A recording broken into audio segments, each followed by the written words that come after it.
Hello, I'm in a 2013 Ford C-Max, and today I'm going to show you how to open the hood.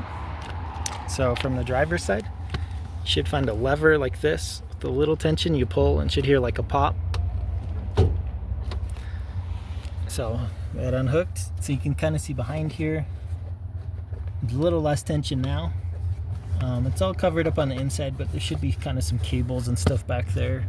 If there's no tension at all there in that handle, probably need to open up that plastic. See if something's not attached or tightened properly. And we'll go up to the front. Most vehicles kind of towards the middle, there's like a little lever, but it's loose from the inside there.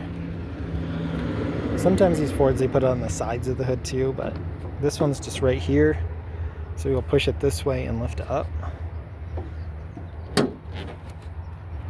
So that was hooked onto that.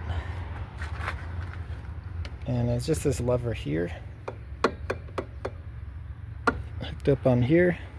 So if for some reason this part's not working right, maybe it's a little off center or the hood's not quite center, so you can adjust that. Otherwise it might be some like debris caught in here, or need some like WD-40 or something to loosen it up, clean it up a little bit. And otherwise these parts aren't so hard to replace. And here you can see that cable I mentioned that kind of runs around the car up to the driver's seat. I hope this was helpful. Hope you have a wonderful day.